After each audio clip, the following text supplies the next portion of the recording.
Assalamualaikum warahmatullahi wabarakatuh. Ya, melanjutkan materi berikutnya di mata kuliah teori bilangan. Oke, di sini kita masuk ke subbab fungsi multiplikatif.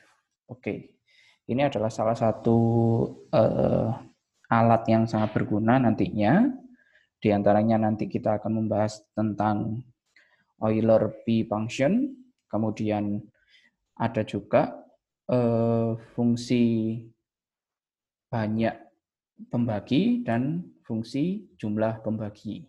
Oke, di sana nanti mereka ternyata merupakan fungsi multiplikatif, sehingga kita bisa mendapatkan formula yang sangat berguna nantinya untuk kedepannya. Oke, langsung saja. Yang pertama, fungsi multiplikatif sendiri itu apa? Kita akan membahas itu terlebih dahulu. Ya, di sini definisi yang pertama, kita harus mengetahui apa itu fungsi aritmatika. Fungsi aritmatika adalah suatu fungsi yang didefinisikan untuk atau pada seluruh bilangan bulat positif. Jadi fungsi ini f aritmatika itu kalau misalkan daerah asalnya itu adalah bilangan bulat positif, yaitu n. Nah, nanti hasilnya dia biasanya ke n juga, seperti itu. Tapi ini belum tentu, tapi yang penting ini didefinisikan untuk seluruh bilangan bulat positif. Nah, nanti kita lihat.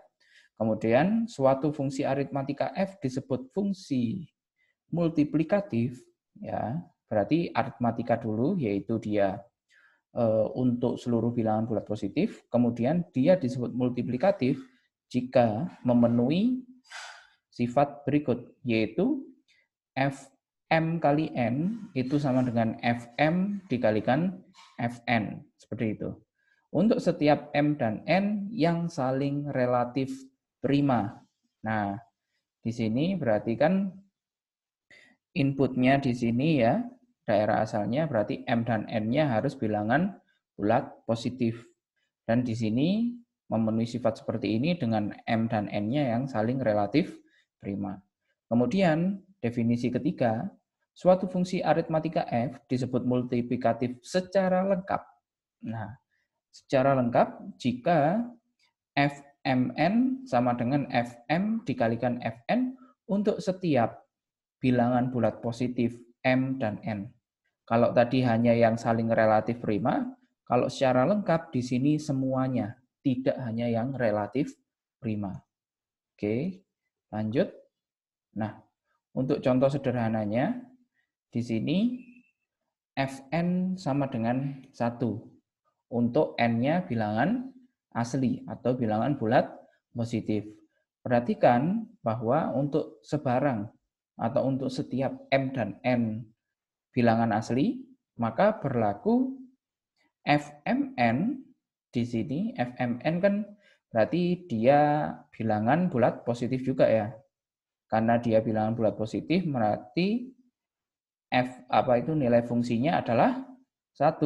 Oke, 1. Kemudian 1 ini bisa kita pecah sebagai 1 kali 1. Satunya di sini adalah Fm, satunya di sini adalah Fn. Nah, dari sini berarti kita akan memperoleh Fmn sama dengan Fm kali Fn. Seperti itu. Ya, maka F merupakan fungsi multiplikatif secara lengkap karena tidak terbatasi M dan N-nya relatif prima. Di sini sebarang atau bebas M dan N-nya. Nah, oke, itu contoh pertama. Contoh kedua, misalkan Fn sama dengan N untuk N bilangan bulat positif. Perhatikan bahwa untuk sebarang atau untuk setiap M dan N bilangan bulat positif, berlaku Fmn, berarti kalau berdasarkan definisinya seperti ini, oke, Fn sama dengan N, gitu ya. Berarti Fmn sama dengan Mn. Nah, Mn kan M kali N ya. M-nya di sini adalah Fm, N-nya adalah Fn. Oke. Berarti karena Fmn sama dengan Fm kali Fn, maka F merupakan fungsi multiplikatif secara lengkap. Karena di sini sekali lagi untuk sebarang. Nah, di sini kita juga untuk contoh yang multiplikatif saja, nanti ada yaitu Euler P function sama fungsi banyak pembagi dan fungsi jumlah pembagi. Nah, di sini sebelumnya diberikan teorema, misalkan F fungsi multiplikatif.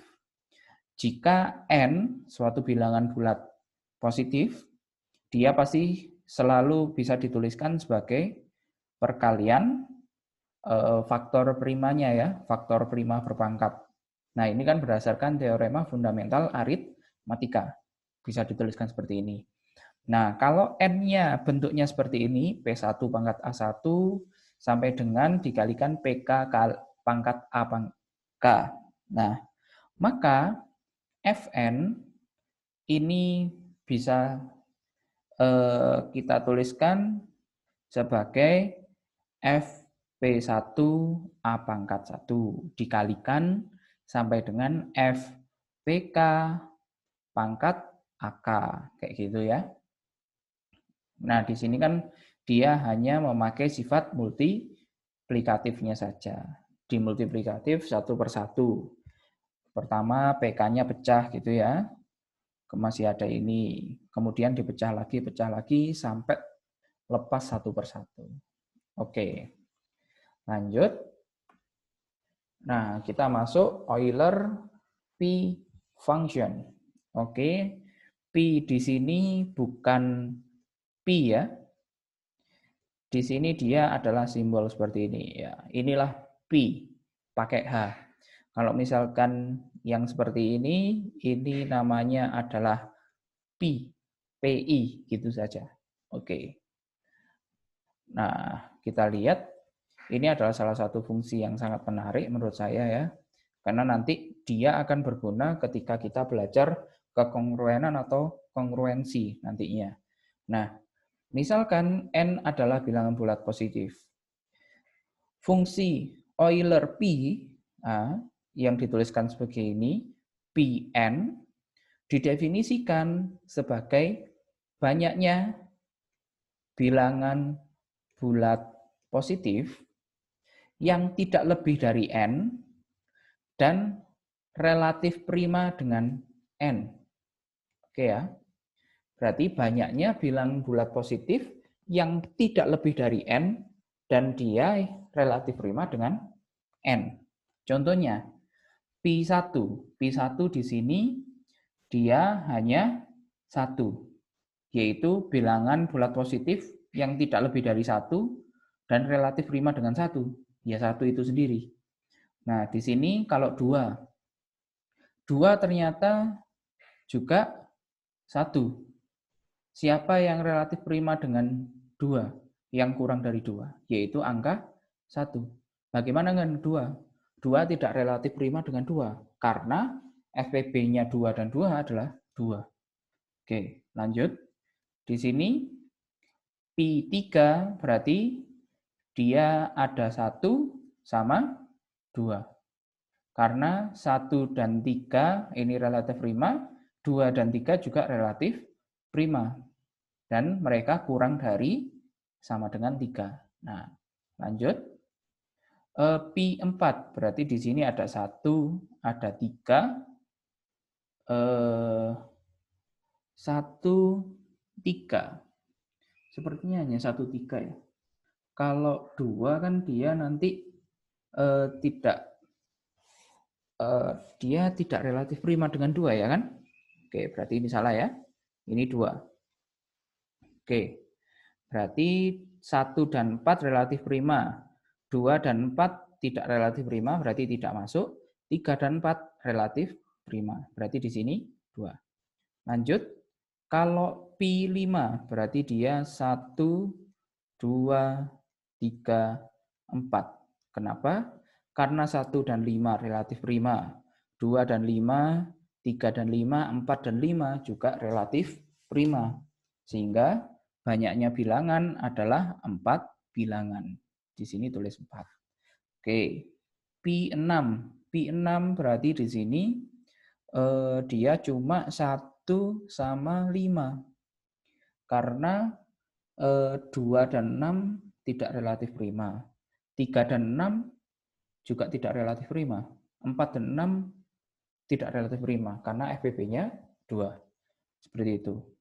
Nah, kemudian kalau Pi7 berarti 1, 2, 3, 4, 5, 6. Karena 7 dengan semua bilangan ini dia saling relatif prima. Jadi banyaknya adalah 6 bilangan. Seperti itu. Itu adalah Euler P function. Oke. Nah, di sini nanti kita mengenal dulu. Nantinya akan kita gunakan di kesempatan berikutnya. Oke. Selanjutnya, nah, jika P bilangan prima, ini teorema, maka Phi P sama dengan P-1. Sebaliknya, jika P bilangan bulat positif sehingga berlaku Pi P sama dengan P-1, maka P itu prima. Nah, ini contohnya yang tadi ya. Misalkan Pi5 gitu ya. Pi5 tadi 4. 4 di sini kan 5-1. Karena seperti ini, maka 5 ini prima gitu kan ya.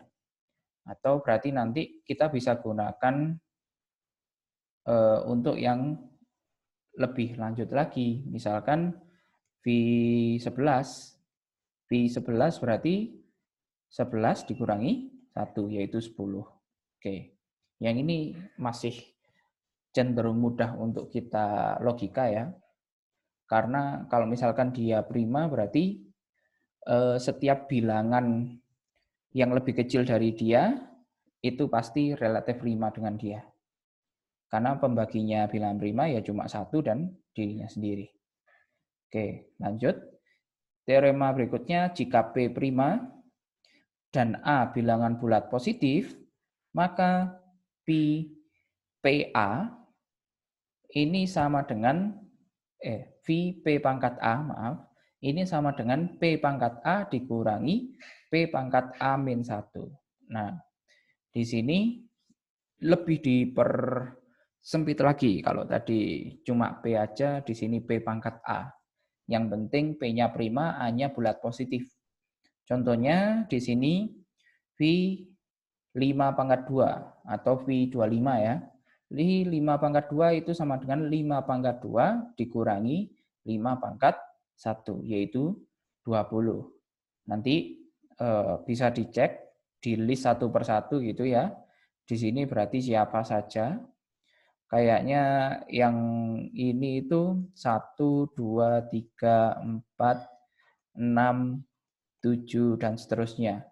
Intinya angka 5 atau kelipatan 5 di sini dilewati. 5, 10, 15, 20, dan 25. Makanya dia dikurangi 5. Seperti itu. Logikanya kurang lebih seperti itu. Oke. V2 pangkat 6 itu berarti sama dengan 2 pangkat 6 dikurangi 2 pangkat 5. Oke, berarti di sini sama dengan 32. Nah, itu kalau misalkan angkanya masih agak kecil, masih bisa kita cari lah.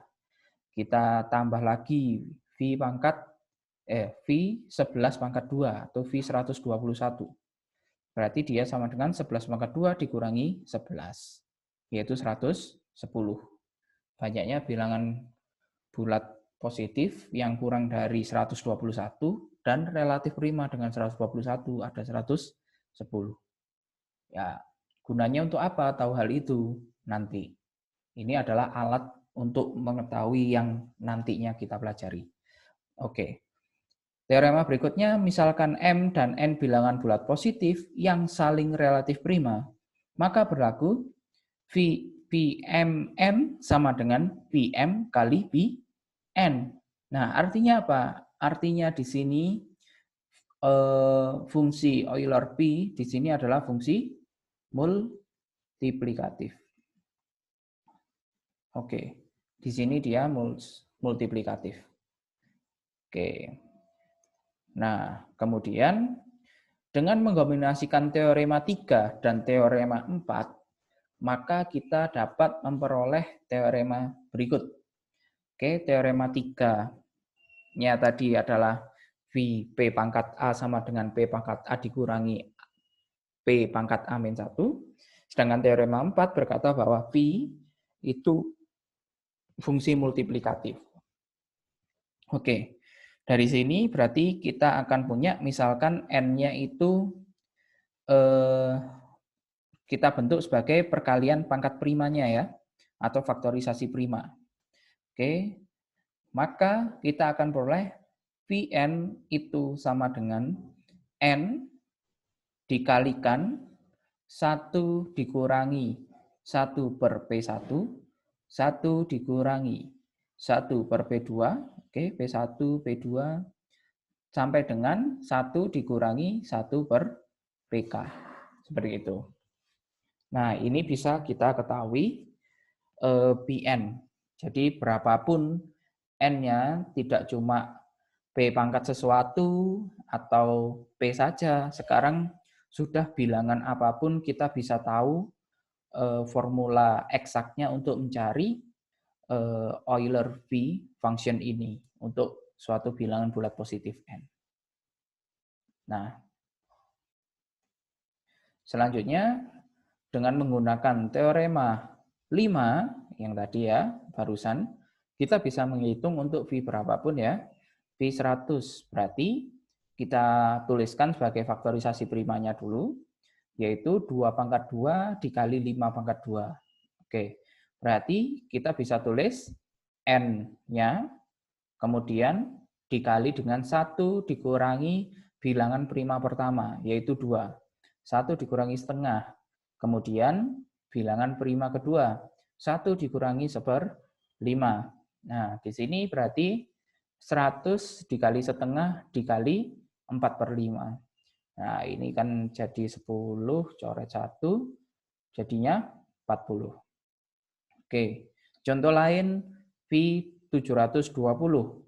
Oke, 720 kalau difaktorkan, dituliskan dalam faktorisasi prima, berarti kita akan memperoleh 720 itu 2 pangkat 4 dikali 3 pangkat 2 dikali 5.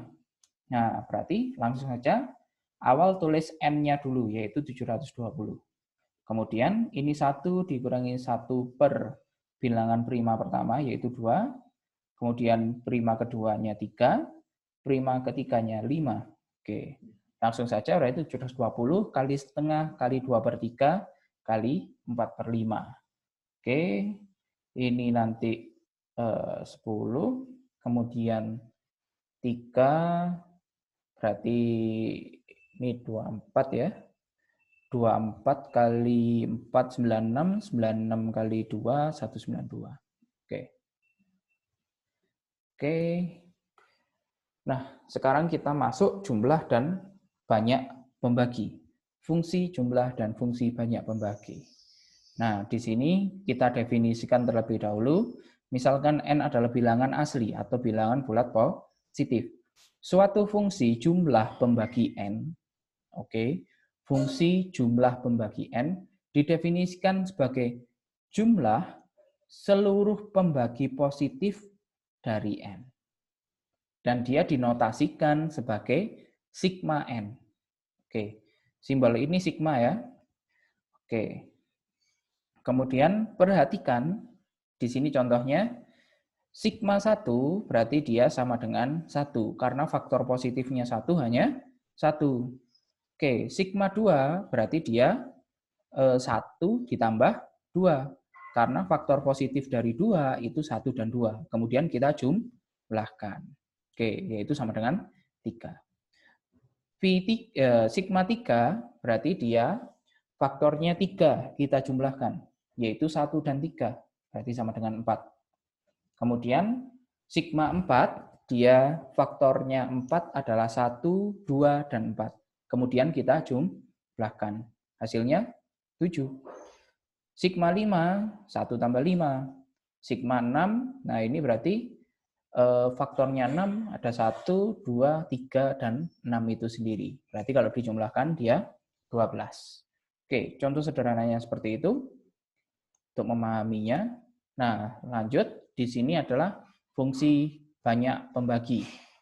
Oke, N-nya bilangan asli masih sama. Suatu fungsi banyak pembagi, kalau tadi itu adalah jumlahnya, jumlah pembaginya, berarti pembagi-pembagi dijumlahkan. Kalau banyak pembagi, ada berapa pembagi dari N? Seperti itu ya. Oke, didefinisikan sebagai banyaknya seluruh pembagi positif dari N. Dinotasikan sebagai tau N. Oke, contohnya tau 1.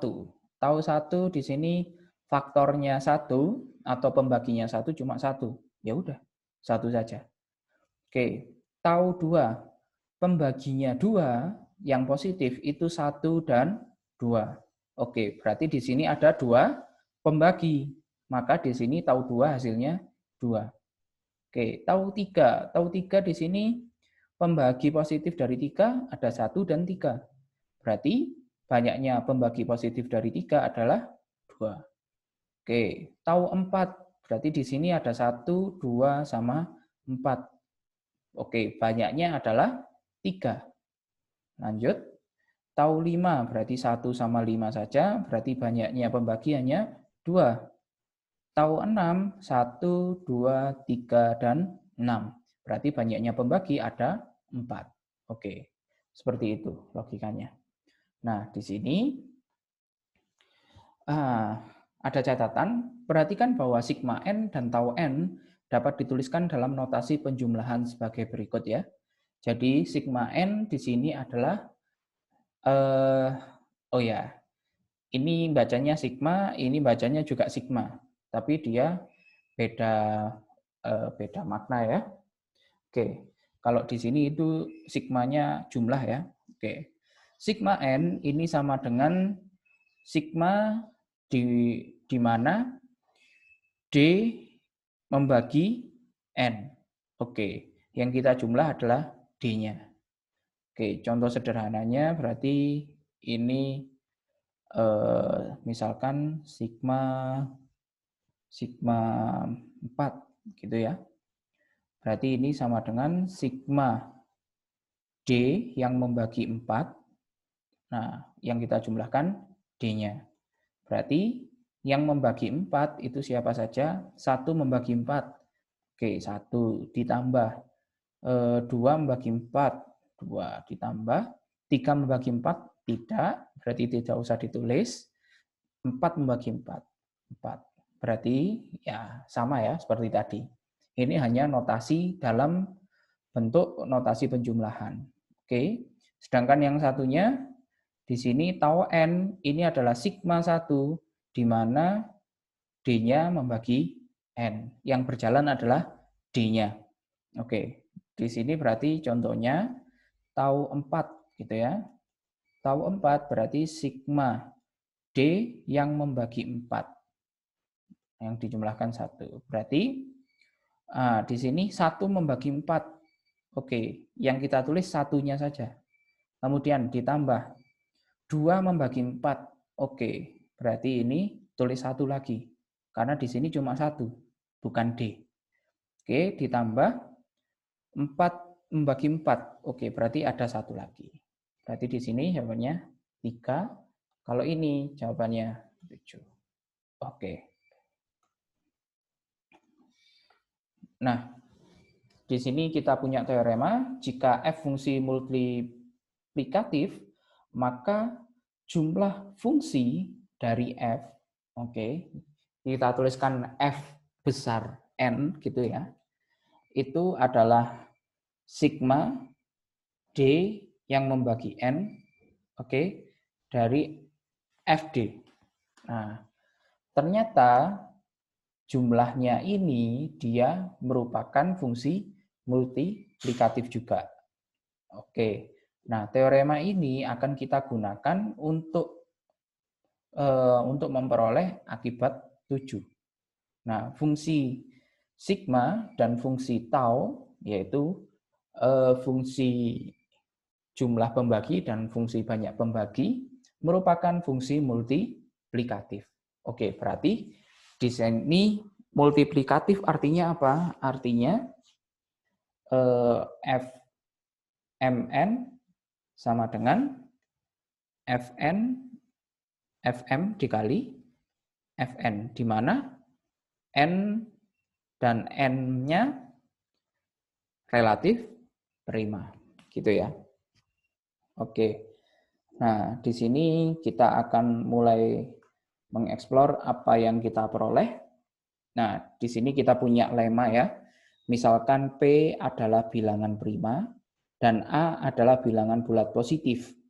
Maka sigma P pangkat A, oke, ini sama dengan 1 tambah P tambah P kuadrat sampai dengan P pangkat A.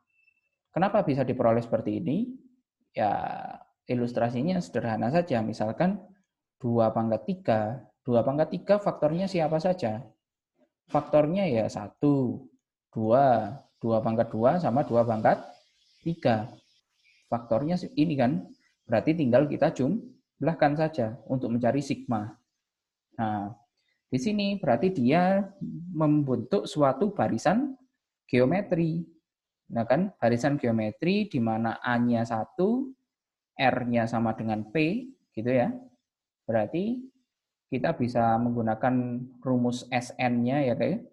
Rumus SN untuk barisan geometri yaitu A dikalikan R pangkat N plus 1 dikurangi 1 dibagi R dikurangi 1. Nah, tinggal dimasukkan R-nya sebagai P. Ya. Oke, berarti di sini kita peroleh untuk mencari sigma P pangkat A itu adalah P pangkat A plus 1 dikurangi 1 dibagi P min 1. Oke, kemudian tau P pangkat A. Oke, banyaknya berapa?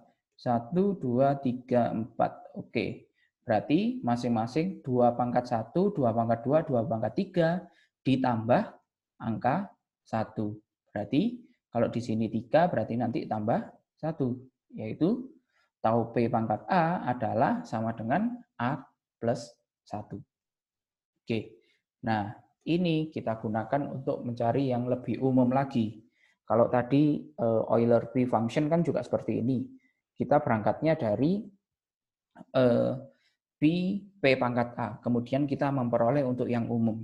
Nah, ini kurang lebih juga sama. Dari P pangkat A, kita akan peroleh yang umum untuk N. Ya, misalkan bilangan asli N memiliki faktorisasi prima sebagai berikut. Ya, sama ya. Berdasarkan teorema fundamental aritmatika, semua bilangan bisa dituliskan sebagai faktorisasi prima atau perkalian prima pangkat. Oke, maka kita bisa mencari sigma N itu sebagai berikut. Oke, berarti karena dia fungsi multiplikatif, kita bisa kerjakan satu persatu. Kita cari yang ini dulu misalkan, berarti jumlahnya faktor untuk P1 pangkat A1, di sini adalah kita pakai yang lema sebelumnya tadi, yaitu P1 pangkat A1 ditambah 1 dikurangi 1 dibagi P1 dikurangi 1. Dan seterusnya sampai PK. Nah, di sini untuk mempersingkat penulisan, kita bisa menuliskan sebagai nosasi perkalian.